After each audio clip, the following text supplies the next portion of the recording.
Well, good afternoon, everybody. It's Maynard, Matt, Mike, and Colin, and we've got a really special guest today.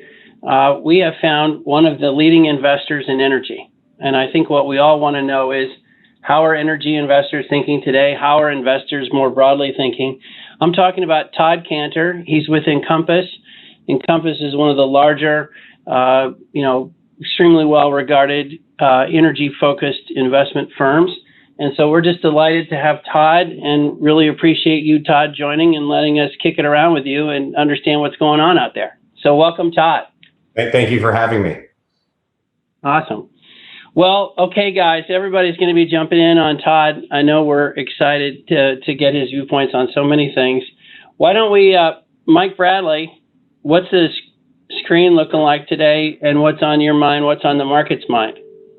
Yeah, Maynard, screen is pretty mixed today. You've had early on today, you had a lot of these tech names go down, again, on these inflationary fears. And, we've had a little bit of a rebound here today in those names. But I think the real news here in the energy markets over the last couple of days has been the Colonial Pipeline outage. As most people realize, that this thing went down last Friday, I believe, and it's still down and expected to be down probably through the end of this week. And the reason that's important is that it really transports 2.2 to 2.5 million barrels a day of fuel supplies to Charlotte and all the way up to the New York Harbor.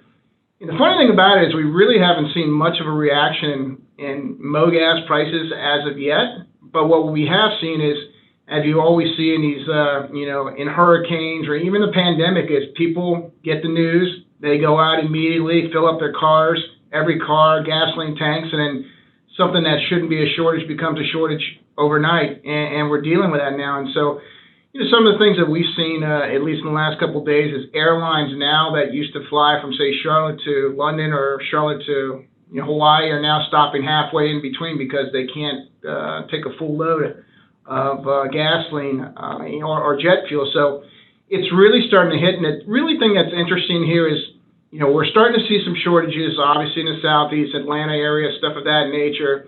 I think what people feel is that if tomorrow the line starts back up, that's not the end. I mean, it takes a long time to get that supply to where it needs to be. I mean, the logistics are just-in-time inventory. So it's estimated if you get Houston, if it starts to get back operating on the Houston side, to get the fuel supplies to New York Harbor, it's close to 2 weeks.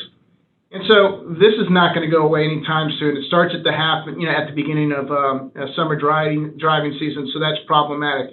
I think the other thing is, from a pipeline standpoint, is everyone's been talking about this Line 5 in Michigan. I think the governor has given Enbridge till Wednesday to shut the line down, and we're going to have to see how that really plays out here in the next couple days and weeks. If they do shut that line down, and you're going to see something similar happen there, where you're going to have to start trucking stuff, railing stuff, and it's going to be infinitely more expensive at a time when you shouldn't be doing that. So a lot of news out there from a logistics, from a pipeline standpoint. A lot of these lines have gotten a really bad name over the last 3, 4, 5 months with the Biden administration, and we're starting to see that some of these policies can be pretty drastic, so that we need to rethink them. What, Mike, just for the, I'll confess, I don't know a ton about it. What's going on with the Michigan governor? What is the idea there? Why do we want to shut down that line? You have a line that goes under one of the lakes there, and I think she's been concerned that there would, at some point, be a leak. There never has been a leak. Enbridge has said that they would go under there and go ahead and, and fix it and reroute it. And I think it's all about politics. It's not about anything more than that. And so I think she dug her heels in, and I think she hasn't understood what's going to happen if she shuts that line down. There's going to be some dire consequences. That area may not get propane. Propane is going to start getting short into winter, and they're not going to have it. And then next thing you know, you're going to see, auto companies are going to be complaining because they're not going to be able to run their plants because they're not going to be able to have heat and propane. So it's a big political issue. She hasn't come off it, and we'll just see what has to happen here in the next couple of days where that leads. Okay, interesting. Matt, what is on your mind? I know we're in the last week of earnings. There's a handful of companies reporting this week, but what's your vantage point these days? Yeah, I'd actually love to dovetail on the back of Mike's comments there. One of my colleagues, Matt Taylor, was on Bloomberg discussing this topic recently on Line 5, and it could actually create a propane emergency for Michigan. The line imports about 55% of their propane needs, and PADD 2 inventory levels are at quite low levels. So that's going to be something definitely to watch. While we're speaking about propane, it is a topic that's coming up with more interest and frequency from clients. We are quite constructive on the commodity here heading into the back half of the year. One of the primary reasons why is that inventory levels have really bled off. So we're down about 19% on propane inventories in the U.S. versus the 5-year average, and we're down about 30% from year-ago levels. And the good thing about propane as a commodity is you really can't incentivize producers to drill it. It's basically an associated component of the NGL stream, and gas producers aren't going to drill more wells to generate propane, particularly out of the Northeast because of some of the takeaway constraints. And we know on the oil side for 2021 at least, the maintenance capital programs are going to keep kind of that associated gas profile in line. So I think the supply side of the equation looks quite good for propane. We're setting up with very low inventory levels here heading into the back half of the year. The export arbs are open to the global markets, and we're shipping a lot of propane to the global markets in general. And then on the demand side, we're seeing a lot of petchem demand for propane, and that's continuing to drive a constructive backdrop. So we are quite constructive on natural gas. We're quite constructive on crude oil, but we're also quite constructive on NGLs. These are views that we're taking into account for the next kind of 3 to 6 months. And a lot of that's being driven by the capital discipline of the upstream sector. So it's one of the primary benefits that we're seeing from the industry. Basically slowing down and not allocating capital to growth is actually providing some pretty solid support across the board for the commodities. With that in mind, I think I just wanted to quickly recap one of the big discussions that kind of came out of the Q1 earnings seasons for upstream. It was quite a constructive quarter, quite boring, but quite constructive. So because a lot of the public companies have pre-released production, and because you don't have E&P operators chasing growth, and quite frankly, a lot of the industry is really focusing on improving returns through upspacing, we saw pretty much a consistent amount of results from the upstream industry on the production side. But because of the weather storm, we saw a big benefit to cash flows. And that's actually pulling forward the deleveraging process for the upstream industry. And what that's opening the door for is actually the potential for a significant return of capital in the form of variable dividends or buybacks as we head into the back half of this year. So one thing I think you're going to see from upstream stocks in particular, and maybe Todd can talk on this a bit, is actually a material increase in the dividend yield. For a lot of our coverage in 2022 at strip pricing, we should get into the high single-digit, low double-digit yield range.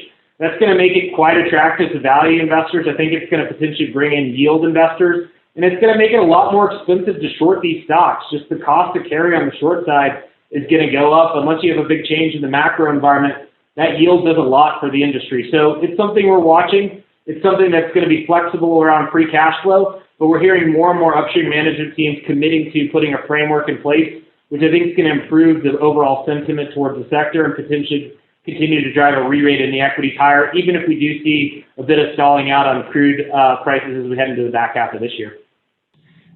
Thanks, Matt. That's great stuff. Colin, let's jump in with you and see what's on your mind. We've got some good fodder to start.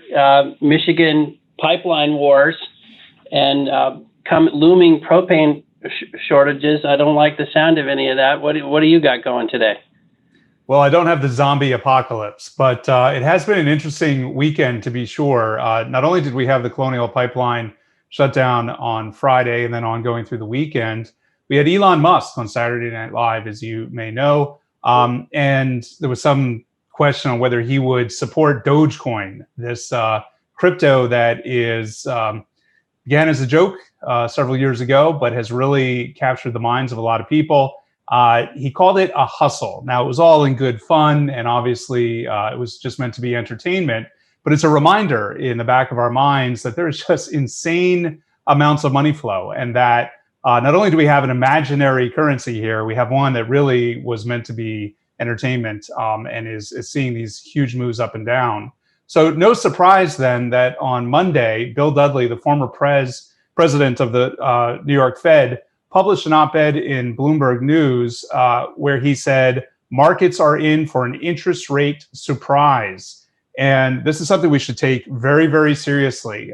He is saying that we could see a peak in this interest rate cycle at 4.5%. The market is building in 2% in the futures. I think many professional traders are expecting higher than 4.5%, with the 10-year being the big question mark. And then sure enough, today we had one of the best bond traders of all time, Stan Druckenmiller, with his colleague Christian Broda, making it the same warning in the Wall Street Journal. Quote, "The Fed is playing with fire, clinging to an emergency policy after the emergency has passed. Chairman Powell courts asset bubbles." Now, I don't think it's any news that we have asset bubbles driven by the avalanche of money, but and we also have the gas lines because of the Colonial Pipeline backup that Mike just described that could take 2 weeks or more to resolve. But we also had Governor Lael Brainerd out today at an event, a virtual event with some business journalists, where she was asked about the durability of inflation. And she really went with the argument that it's transitory. She focused on the shipping logistics from forced lockdowns of demand, so the ships out of place, cost push from forced lockdowns of supply, so meat packers, and the reactionary new order cancellation subsequently reversed that gave us the semiconductor situation. But here was a quote that jumped out at us. "If inflation is persistently and immoderately above our target, we have tools to gently push prices back." Gently is debatable, but I think they would push back. And so the punchline of all that is there's a rising chance that the Fed will come to see it should fire a shot across the bow of inflation. And so when that happens, if it happens, it's probably going to be 25 basis points, not 50. But the Fed seems to be having its former leaders beginning to push the current leadership to understand that this is not going to be transitory if nothing is done. And so we need to at least debate the possibility and prepare for the possibility that that Fed rate hike is not telegraphed, and that it is a surprise on purpose to quash inflation before it gets out of control. Now, the Fed may not have the stomach to do that. I think we all know that. And so it may very well be that the political channel puts in a phone call from the White House to the Saudis or somebody else and says, it sure would be helpful to get some more oil into the market to depress prices before they get too high and contribute to inflation expectations. Now, with all of that on the table, we also have some updated data on COVID. You'll recognize this is our herd immunity table. We have the US population, vaccination count, natural immunity, confirmed cases, which are reported by Johns Hopkins, undocumented cases, which is an estimate by us. But basically, if you do all the math and apply it to the 332 million population in the United States, total herd immunity, based off what we know, is at 71%. And the percentage of US adults, using some pretty reasonable guesses, is at about 87%. It matters a lot that 152 million plus people have gotten one dose so far, and that 115 million are fully vaccinated. Put it another way, if we look at the ratio of reported deaths to confirmed cases at the 7-day moving average, this week we are now below 1% for the reported case fatality rate. This excludes the undocumented cases. And recall that number was closer to 6% a year ago. This is what the confirmed incidence looks like as of May 11th. You can see here the 7-day moving average for cases in the United States is plummeting. The death rate is also moving lower.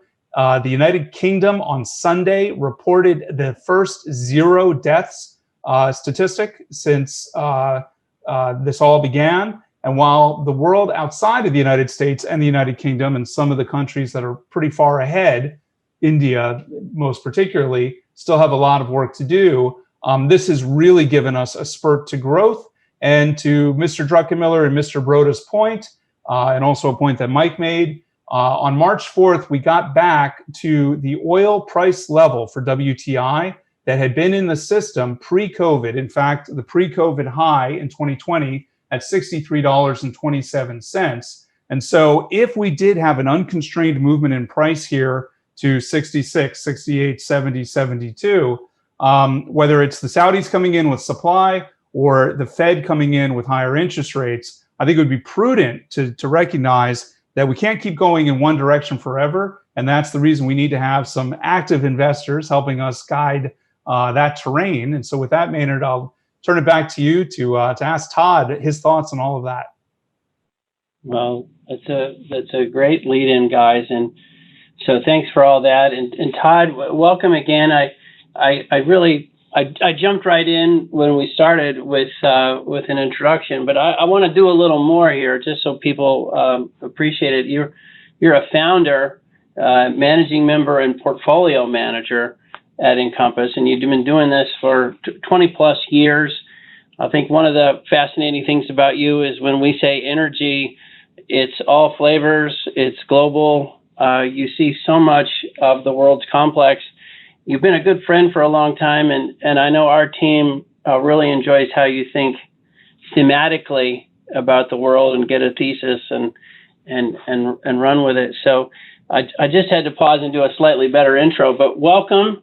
And maybe we'll just start with, wow, like what a crazy world with so many moving pieces. It seems like, I'll just put words in your mouth for a second, investors have had a great run here in the markets. And there has been this feeling that things just keep going up. But on the other hand, there are so many moving pieces. How do you possibly get your head around the right flavors, the next moves, and what does the world look like in a year? So that's a gobbledygook way of saying, is your head exploding, or how do you think about all this stuff? Well, thank you for the kind words, and I appreciate the friendship as well. So energy has always been a sector that has had the most volatility in the market, and it's not just understanding the micro of understanding the different companies, but it's also understanding the macro, really understanding oil price, inflation, interest rates, and global growth. So obviously over the last year, growth just plummeted, and now, as Colin mentioned, the recovery is in place, as we all know. Investing in energy has been very tricky of late because there's just so many variables. So we'll start with the supply side. Just let's call a spade a spade. OPEC has cut; it's voluntarily cut. The compliance has been quite high. I'd say a lot higher than many expected it to be, and it's gone on longer than many expected it to be.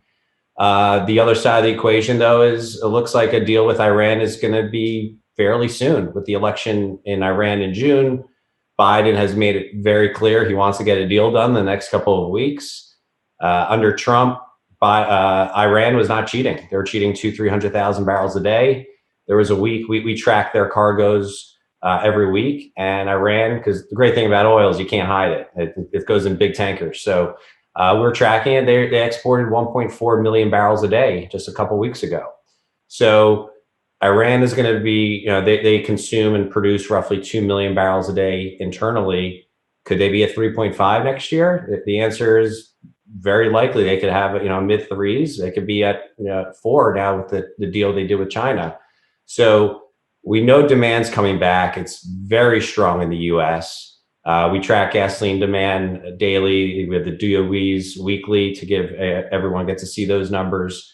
Demand's roughly down 2-ish% versus 19 levels. So I think that's a remarkable number given many New Yorkers and people in California and many big cities, people are just not driving into the cities yet. So I think it's a very strong number.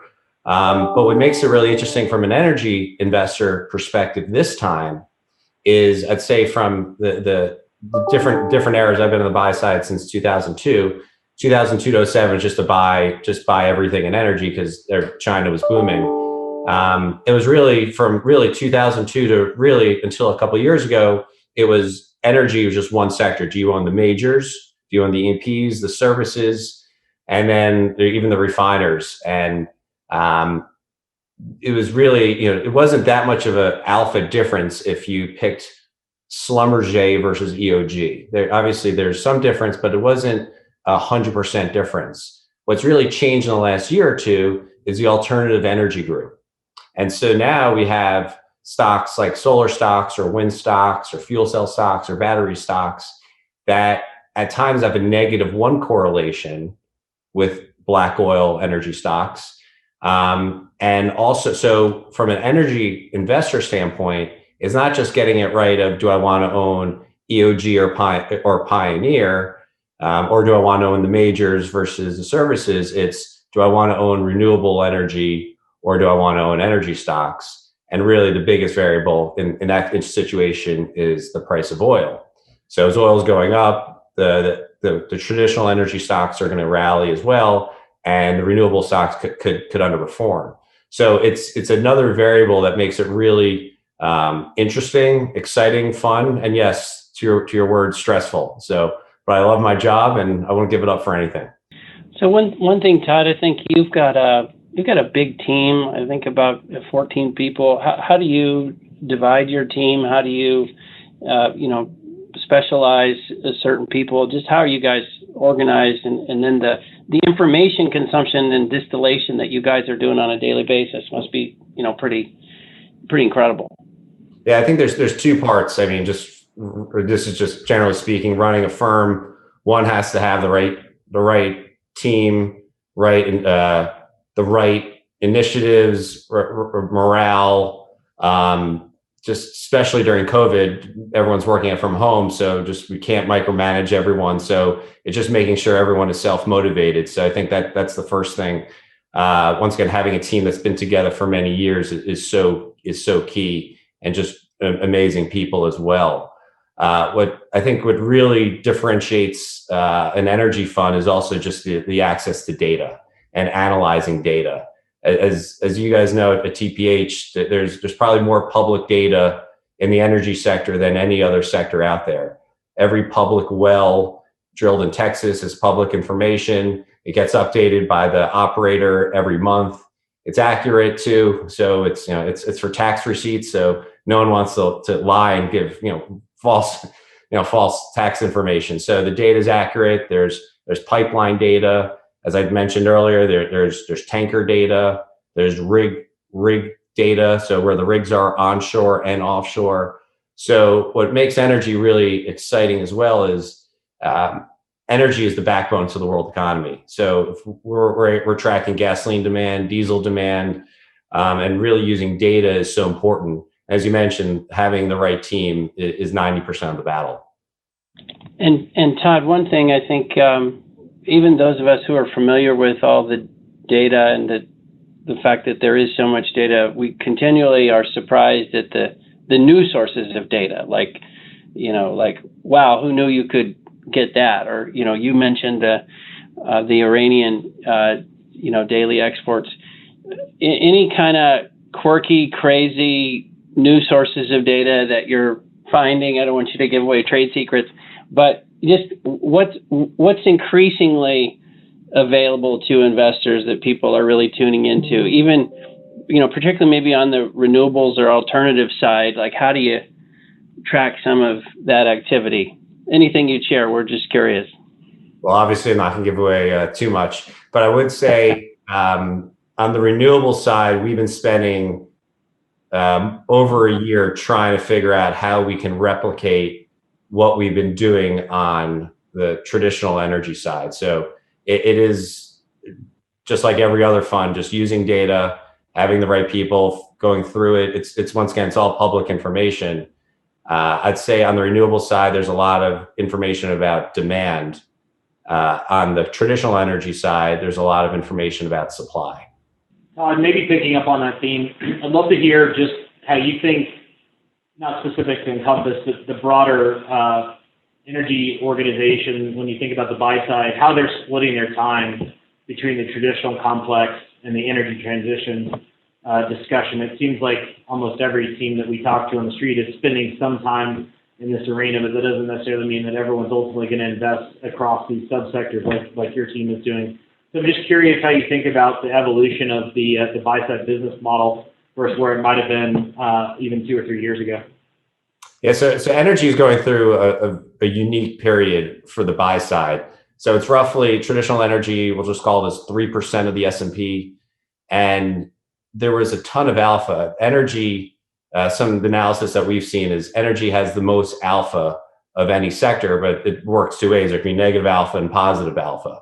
And just kind of take a step back, the way we look at P&L is it's driven by 3 ways. One is industry. So if we're buying energy and the energy sector's up, well, how much do we just get by being long the XLE or XOP? The other is style factors. So that's momentum, beta, and other factors, size, for example. And the last, the residual P&L is alpha. So last year, energy was was so much, it was underperforming so much.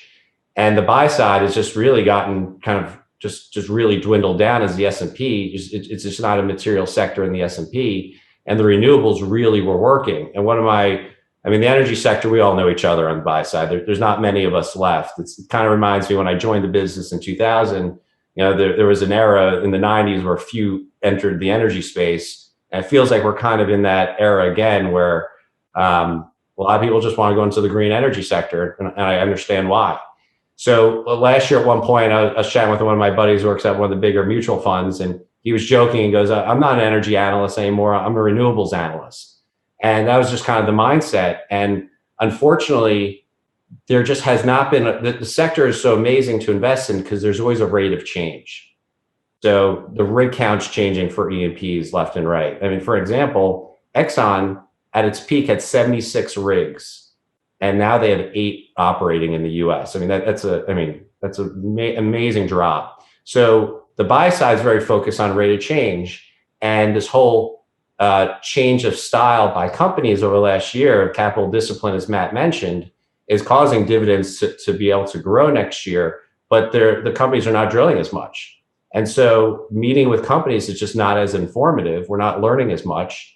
And on conference calls the same way, there's not that much to talk about. So the renewables is really the hot area. What's changing on fuel cells, what's happening with battery technology, what's happening with cell batteries. There's so much going on. So the buy side over the last year is really dedicated a disproportionate amount of time into renewables. And it's on two fronts. One is on the demand side. As we know, the Biden administration is all in, to say as an understatement. And on the supply side, it's happening, and the capital markets were completely open to the renewables. So the buy side's been spending a lot of time on renewables, and last year renewables drastically outperformed traditional energy stocks, and year to date it's vice versa. So it's been kind of a tricky for many mutual fund PMs, because what are their benchmarks? Is it to ExxonMobil or is it to renewable companies? And so understanding the benchmarks is really important. Todd, you can't have an investor conversation without ESG, but let me ask it in maybe a way that makes it not just the flavor of the day that we're always talking about and never really getting to the bottom of. I just happened to be in a meeting earlier today, and we started talking about ESG as the culture of the company. And when you think of it that way, good cultures do perform, right? They make good decisions, they have good incentives, they have alignment, they have a lot of the things you talked about that you push for at Encompass. Some of this ESG stuff is mechanical, formulaic. The various ratings are not correlated with each other. And meanwhile, we don't seem to distinguish, for instance, in the ESG world, between a barrel of oil that comes from West Texas and one that comes from a place internationally where it wasn't done in a clean fashion. So there's so much about ESG that is bewildering, yet this is such a dominant theme. How do you think about it? How do you look through it? How do you make sense of it? What matters? What doesn't? What would you tell us about all that?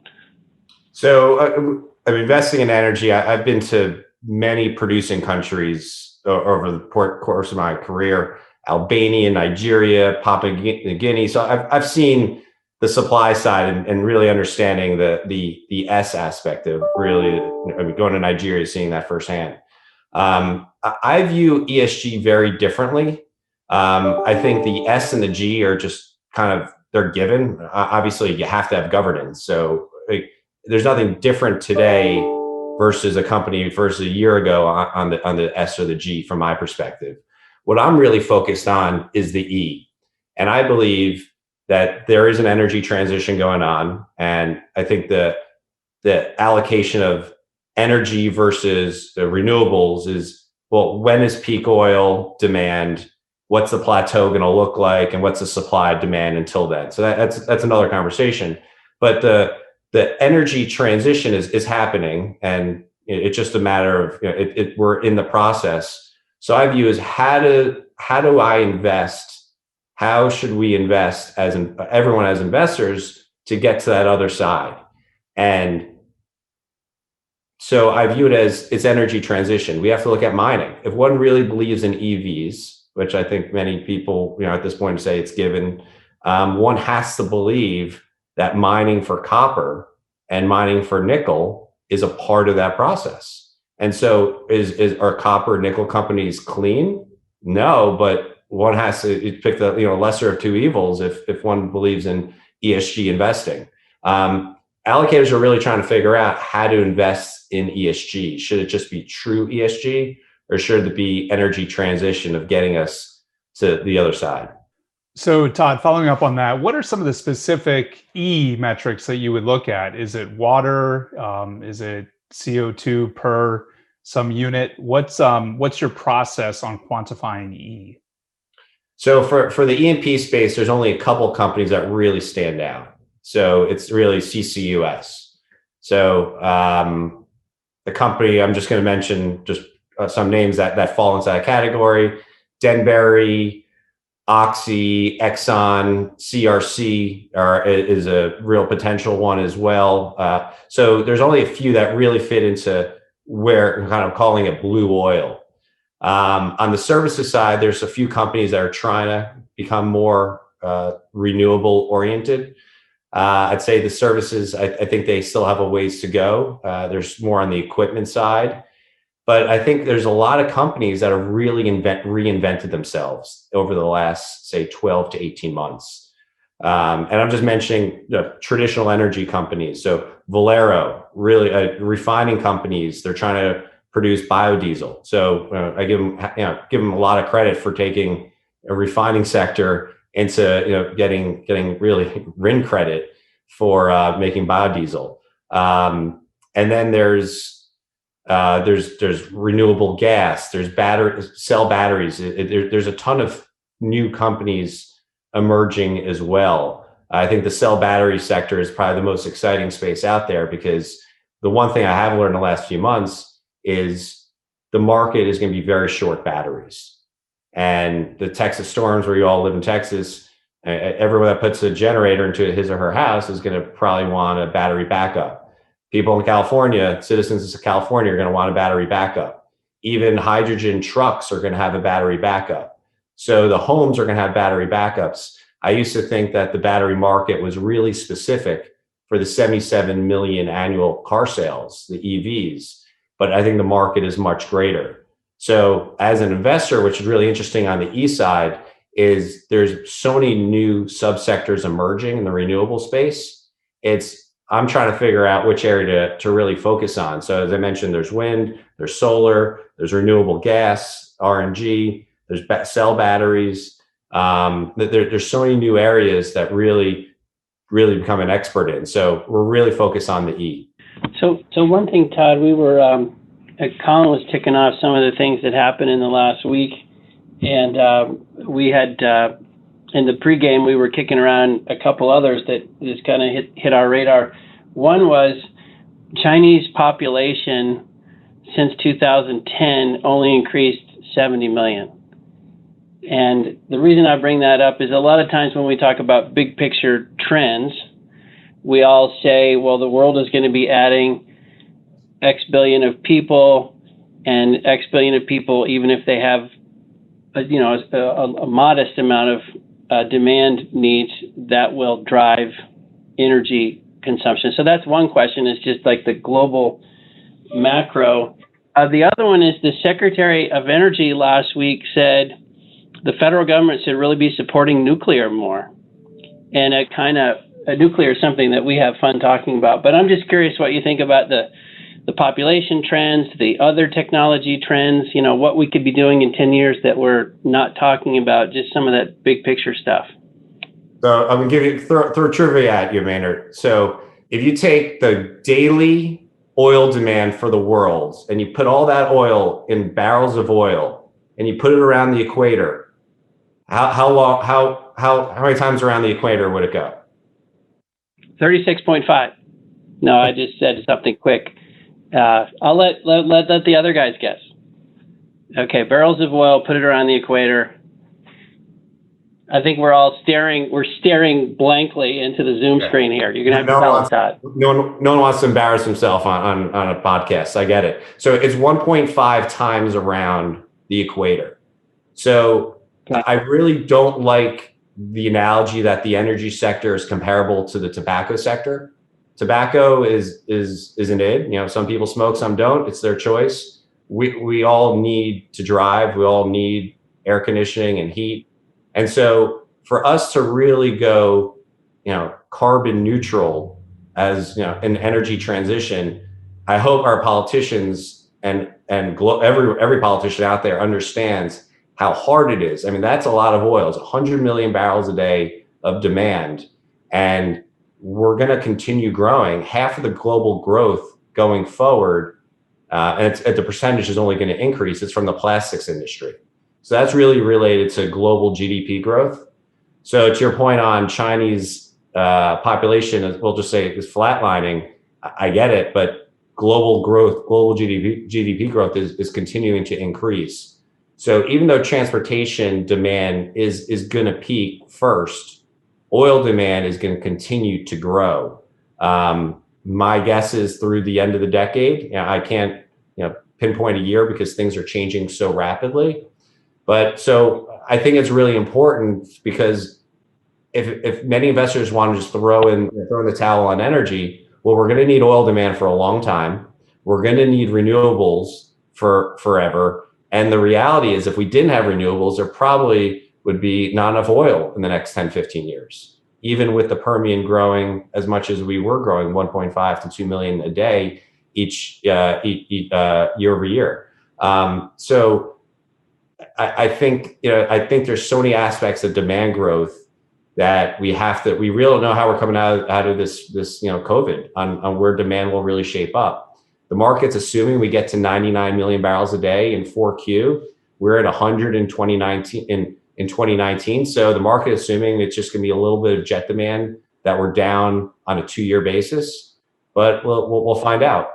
Todd, I'd love to actually follow up on that topic. So one, I wanted to get your thoughts generally around the investment environment today. You mentioned there's fewer and fewer buy-side folks focusing on the energy complex, the traditional energy complex. Does that provide opportunity? And then two, as you think about some of the shifts that we've seen in the North American market, how do you think that impacts the macro environment, specifically thinking about M&A and consolidation that's occurred over the last few years, and then a big shift in the business model? Does that make you more or less constructive, I guess, on the broader macro, weighing some of the demand conversations that are out there? And then I'll follow up on a renewable question as well. So the natural gas, I'll go back, 15 years or so. So the natural gas market, the commodity was $6, $7, $8 on the strip, and the companies were growing like a weed. And so as companies were growing, the prices kept going lower, and the conclusion was price matters more than volume. Really, when the Haynesville Shale started up in May of 2008 was when the first wells became public. So let's repeat that in the oil market in 2014. The Permian is booming, and every company is getting paying $30,000. One company paid $100,000 a lease in the Permian. And the companies are growing volumes, double digits, is it 15 to 30% a year. And the price of oil was capped and the stocks did not do well. So now we switch to 2020. The companies really are doing a 180, and the investors have not fully bought into it yet because there's a few reasons why, in my opinion. One is collectively speaking, we just don't know if this is real. So is the oil price going to stay here? Is the strip going to stay above 60? I don't know. The group looks very different at 60 than it does at 50. And a $10 difference at these levels is meaningful versus a 90 to 100, which was just 5-6 years ago. The other is what's the inventory look like? So if companies are promising this huge free cash flow yield and growing dividends. Well, in years past, the Excel math showed that these companies were going to have this free cash flow, and they never seemed to have it. And I'm talking about 2014, 15, mainly because they were just getting more land. They were leasing more land. They were doing M&A, transaction after transaction. And the buy side's not really sure. Well, what, in Excel it works, but what am I going to see as the investor in 6 months? What am I going to see in 18 months? And then they're also asking, or we're all asking collectively, like, okay, maybe you pay the dividend out over the next 12 months, but does the inventory really dry up on your tier one in 12 to 18 months, which means this is not a sustainable dividend.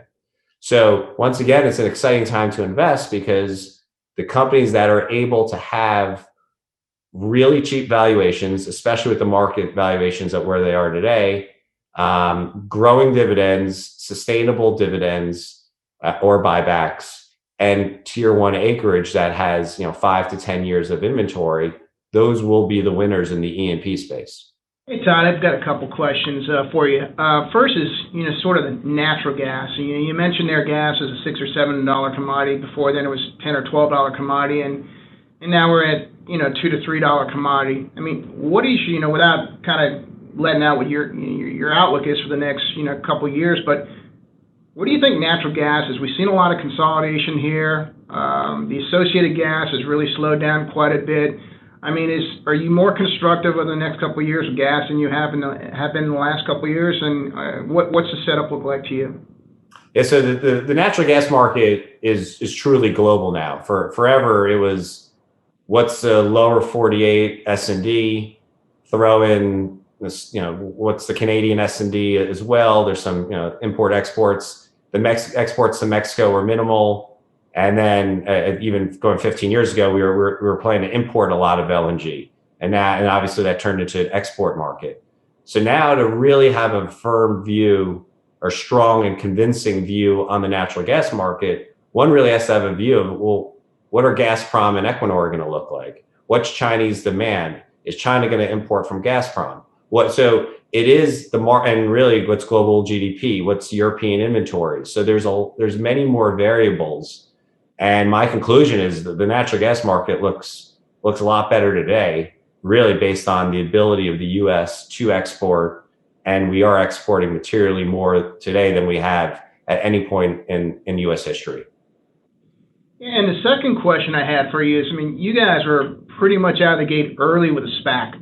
I believe early last year you guys came with a SPAC, and this year you guys you got the company you guys wanted with your SPAC. And so without talking about that SPAC, really maybe talk more about the process. I think people think you just create a SPAC, buy a company, and it's all great and easy to do. And maybe talk about how difficult it was to find a company, and maybe how it wasn't so easy for people. And maybe I've heard there's almost 400 SPACs out there looking for companies, and how difficult you think it will be for them to find these companies over the next year. I've had many people reach out to me saying, "Oh, should I just do a SPAC?" And my advice has been pretty clear: know what you're getting into. It's a really challenging and potentially very rewarding process, but it's a lot of time, it's a lot of work, and it's very difficult to find the right transaction and then to get to the finish line. So I think in January, February, March, there were roughly 100 SPAC IPOs each month. And just logically speaking, there's not going to be 300 targets. There's not enough good targets out there, and there's not enough capital to on the other side of the pipe. So I'll say firsthand, I've seen many different types of private investments over the last year on the private, particularly in the renewable space. And some will go to SPACs and some will go public. I think the SPAC market, it really is a challenging environment for many. Now, I will say if one has the right team, the right sponsor, and the right relationships, it's the greatest thing out there.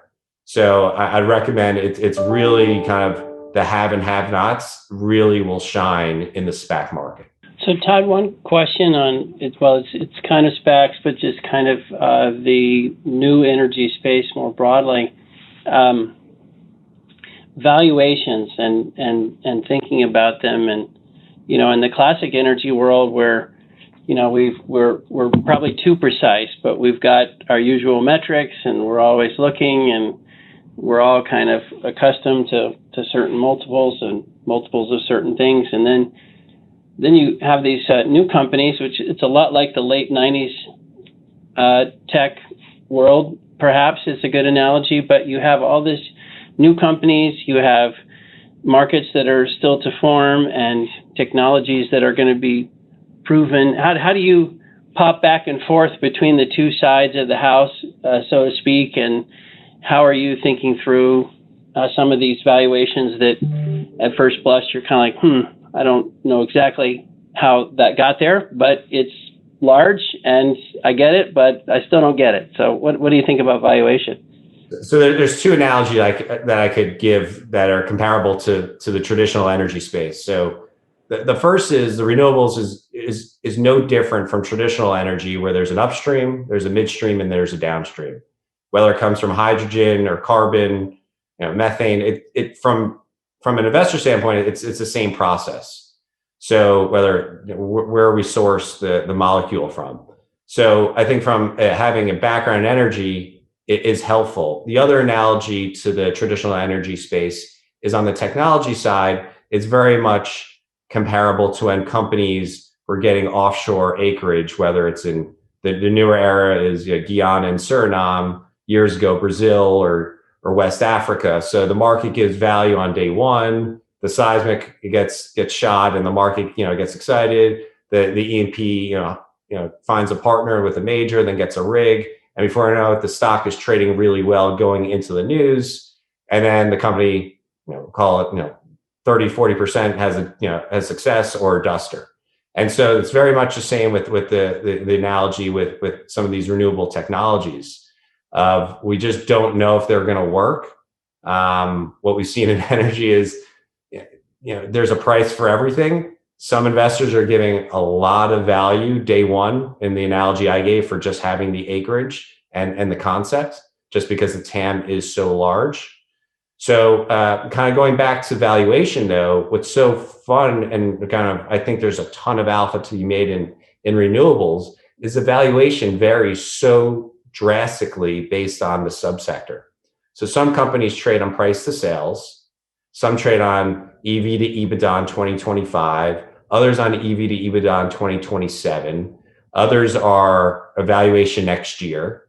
So how can one compare price of sales in 2025 to EBITDA? It doesn't make sense at this point. So there's a lot of companies that are really overvalued, and there's a lot of companies that are really undervalued. So I would recommend to investors is find the companies that you actually believe have a technology that will work with a market that has a massive TAM, where there is pricing, where there is going to be no margin, there's going to be margin compression, but a minimal compression, and you believe in management and their ability to execute. What we've seen over the last few months is many companies have not executed on the renewable space. And it's part of the reason why a lot of the stocks are trading quite weakly, a week, that is. Other companies, I think it's just a matter of time. I think going back to Mike's question about SPACs, there are many SPACs. I think they're kind of like a coiled spring, where the stocks have been magnets to $10, because that's just where the pipe market was priced at. And I think once many of these stocks, once they get past 12, the business models is quite impressive, and the ability to execute and grow. And once the companies have these hundreds of millions of dollars of cash, the opportunity is nearly endless. So my view is a lot of investors are sitting at this $10 level and are more willing to buy the stock at 15 than at 10, because once it gets to 15, it's just going to go a lot higher. So I think it's a really interesting time as well, where investors are like, well, why do I need to buy it now? Why don't I just wait for the transaction to close, wait for the pipe sellers to sell? And I think it's a really SPAC versus really SPAC specific event. Well, if you wait too long and you try and play that game, the stock could be $15, $20, or $25 very quickly. One of the things that I was hoping to cover, given your background and also your team's background, really covering energy, all the time, but also on a global basis. We talk quite a bit about the dynamics of North American supply and demand, and also access to capital, as well as just the outlook for industry consolidation. But I know you spent a lot of time in the international market. You really covered a lot of countries. You talked to a lot of the public and private opportunities in that space. And I was curious if you maybe could characterize how you think about access to capital at the moment for drill bit opportunities globally, how the investor view has evolved on exploration broadly after the last decade. And do you think there's going to be an opportunity set to invest in that subsector again, or do you think that there's a big shift underway about how people think about the broader framework of valuation for the international space? So unfortunately for international E&Ps, in 2014 and 15, the buy side was so focused on the Permian. And rather than the typical trips to Bogota, Buenos Aires, Dubai, Kuwait City, just doing the usual Moscow, London, doing the international trips, I'd say most energy investors just went to Midland, maybe Houston for the TPH conference in June. So the buy side, I feel like, is not as knowledgeable on internationals as it's the least knowledgeable today as it's ever been. So the fear for me is the access to capital on a lot of these internationals is limited because the above surface risk has just been too large. So take the Vaca Muerta, the best, I'd argue, subsurface wise, the best shale in the world. But above surface, it just has not been able to get off the ground because of political risk, Argentina risk. So there's fears of an election in Peru. There's a tax potential of copper in Chile. There's protests in Colombia. This is all in the last week. So obviously there's the car wash issue with Petrobras. So I haven't even left South America yet. So I haven't even gone to Africa or Asia. So the problem that a lot of these companies have is, unfortunately, there's going to be great management teams. They're going to show you great seismic. They're going to show you great 2P, 3P potential.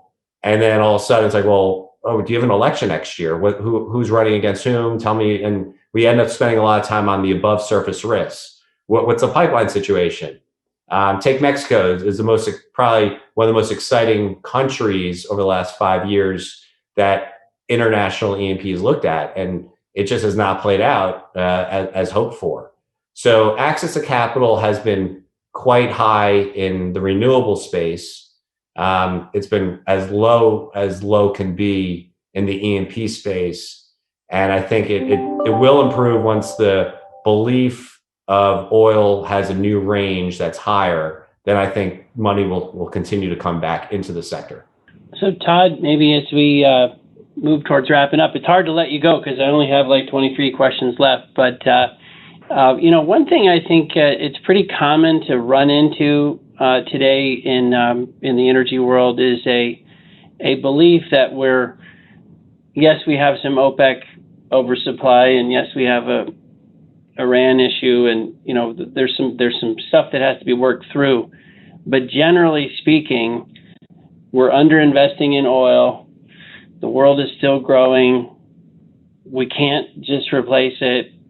So there is a pretty common thesis that in the next 3, 4, 5 years, you have a good oil market at some point, and in the $90 range, or you're something that we would all recognize as quote really good. Is that too simplistic? Is that so obvious that it doesn't qualify as a thesis, or do you think it's flawed, or what do you think about that? Because that's probably the most common thesis that an oil and gas person would have today.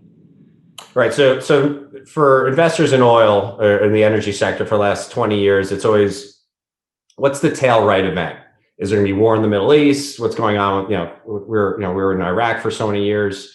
The issues with Iran, Iran taxed Saudi and oil, had one day, it was up one day and then it sold off.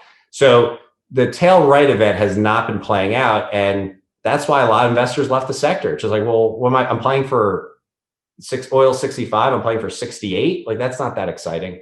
So what's really changed now is a lot of Matt's companies, the US E&Ps, are just not going to grow. They're not going to grow at double digits. And they've made it very clear the comps are set where they're not going to, they're not incentivized to grow at this 20% clip like they used to. So the US supply growth is limited. You take on really the first 100 days of the Biden administration, countries have been testing us. So Russia put 100,000 troops on the Ukraine border. China has been, flying, routes, on Taiwanese space. Iran has been testing us just yesterday with their boats testing our Navy in the Persian Gulf.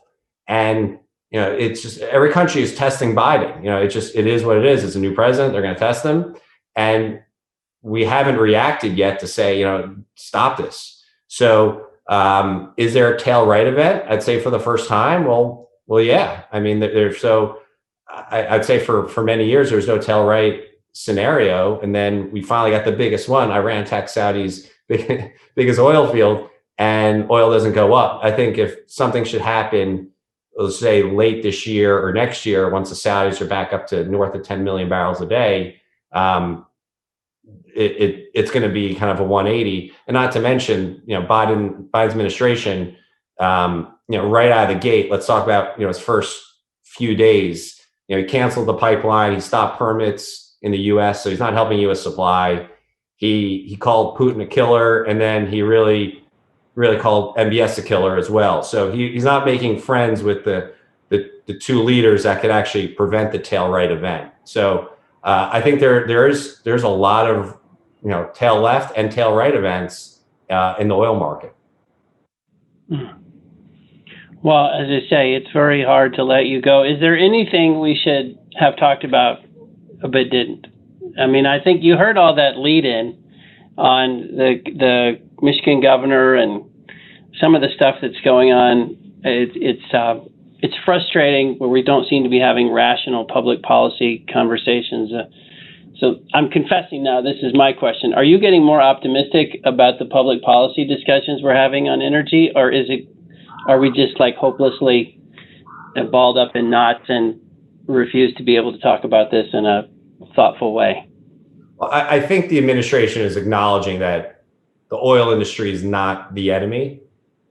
Oil companies, I've been extremely impressed with their ESG policies, really starting 2 years ago, really started a focus of,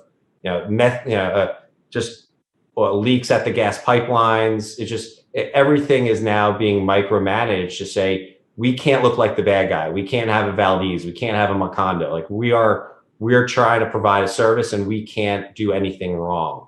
And so I think with that mentality, the Biden administration is probably, I want to speak on behalf of the Biden administration, but there has to be some, working together. And, is a carbon tax in play? There's many things that can happen, but I think the oil industry is set for kind of having some relationship with the government rather than having an antagonistic relationship. Well, that's got to be a good place to end. Maybe we will call this a segment, Why Can't We Be Friends? No, I'm just teasing. But Todd, you are our friend, and we very much appreciate you joining us like this. So big round of applause, and it's just great to be with you. Can't thank you enough. Thank you. It's a pleasure. Thank you. Thanks, Todd. All the best to your team. Thank you.